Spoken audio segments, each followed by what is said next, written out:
Kembali lagi dalam acara Ada Kelas di ATV.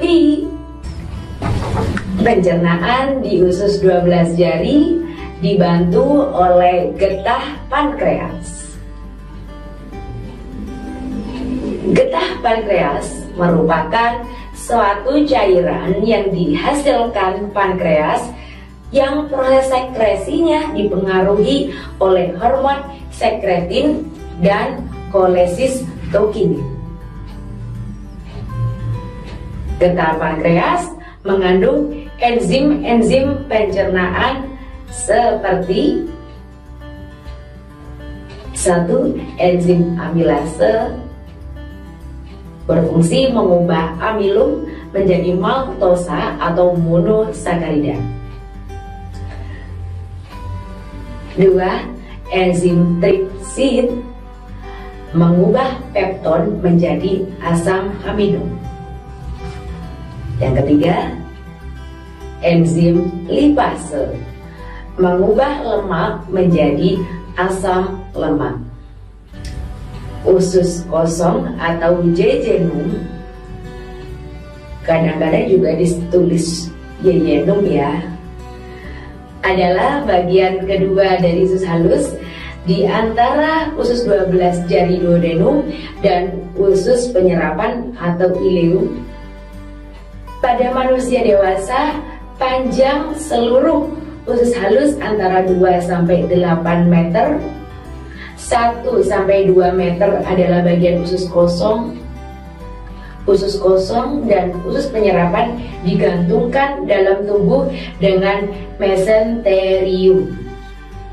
Pada usus kosong juga terjadi proses pencernaan secara kimiawi yang dihasilkan oleh kelenjar yang dapat pada dinding usus. Pencernaan itu antara lain 1. Pencernaan enzim maltase, yaitu berfungsi mengubah maltosa menjadi glukosa. 2. Enzim sukrose berfungsi mengubah sukrosa menjadi glukosa dan fruktosa. 3. Enzim laktase berfungsi mengubah laktosa menjadi galaktosa. Usus penyerapan atau ileum.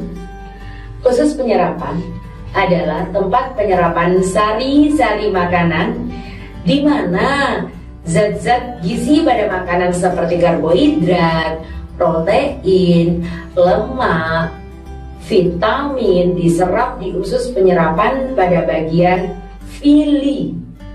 Villi inilah tempat sari-sari makanan di usus halus untuk diserap. Villi dapat mengandung pembuluh darah yang berfungsi untuk mengedarkan sari-sari makanan yang telah diserap ke seluruh tubuh melalui darah. Pada ujung usus halus terdapat umbai cacing atau usus buntu. Kegunaannya sebagai klep penghubung antara usus halus dengan usus besar, agar sisa-sisa makanan yang telah keluar dari usus halus menuju usus besar tidak dapat kembali ke usus halus. Dapatkah kalian menjawab pertanyaan seputar usus halus di bawah ini? 1. Usus halus dibagi 3 bagian, yaitu usus titik-titik, usus titik-titik, dan usus apa ayo? 2. Pencernaan pada usus 12 jari dibantu oleh getah titik-titik yang dihasilkan oleh kelenjar titik-titik. Apa ya? 3. Getah pankreas mengandung 3 enzim. Enzim-enzim pencernaan ada apa aja sih? Ayo tebak, ada 3 enzim loh yang ada pada getah pankreas. Yuk kita jawab bersama-sama yuk. Pasti kan udah punya jawaban kan? Oke, usus halus dibagi 3 bagian. Usus apa aja sih? Ada usus 12 jari atau duodenum. Kemudian apa lagi? Usus kosong atau jejunum, dan usus penyerapan yaitu ileum. Hebat kalian kita. Yang kedua ya, pencernaan pada usus 12 jari dibantu oleh getah apa yuk? Pankreas. Oke, pintar. Yang dihasilkan oleh kelenjar pankreas. Yes, good. Terakhir ya, getah pankreas mengandung 3 enzim-enzim pencernaan loh. Apa aja yuk? Oke, enzim amilase, enzim tripsin, dan enzim lipase. Oke, kalian hebat. Setelah melewati usus halus, sisa makanan yang sudah kita cerna akan menuju ke usus besar. Fungsi utama dari usus besar yaitu untuk melakukan penyerapan makanan hingga membuangnya keluar tubuh. Selain itu juga berfungsi untuk menyerap air, menyerap vitamin, menyerap zat empedu, dan melindungi sistem pencernaan. Pada usus besar, sisa-sisa ampas makanan diserap kandungan air dan garam-garam mineralnya. Kemudian ampas makanan tersebut dibusukkan oleh bakteri pembusuk yang hidup di usus besar, yaitu bakteri Escherichia coli.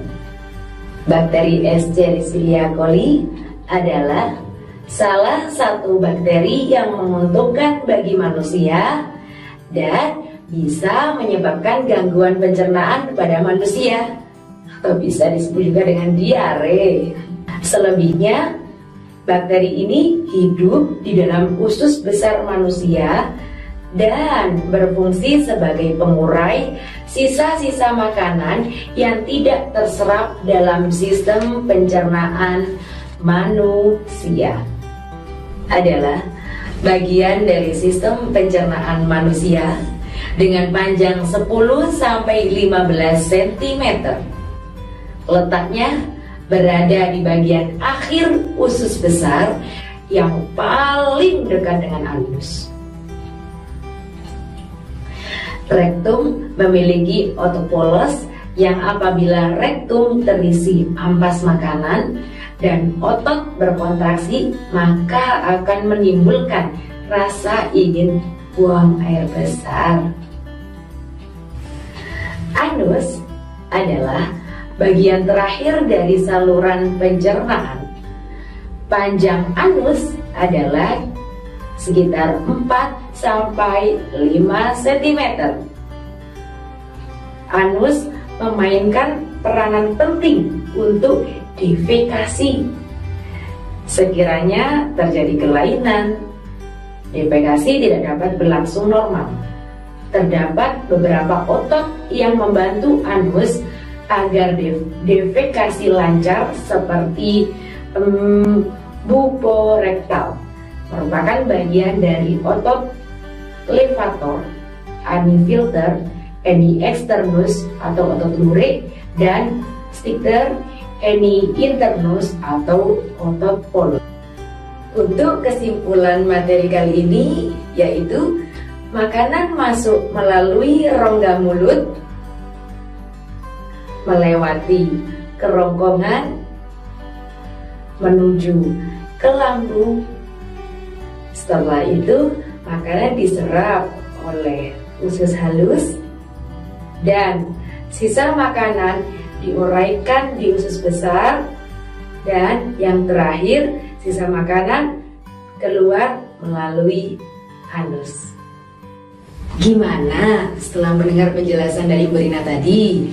Kalian jadi tahu kan bagaimana proses dari sistem pencernaan manusia? Sekian sesi belajar bersama Bu Rina hari ini. Semoga ilmunya bermanfaat dan sukses untuk kalian semua. Tetap semangat dan selalu jaga kesehatan ya. Terima kasih dari Bu Rina. Wassalamualaikum warahmatullahi wabarakatuh.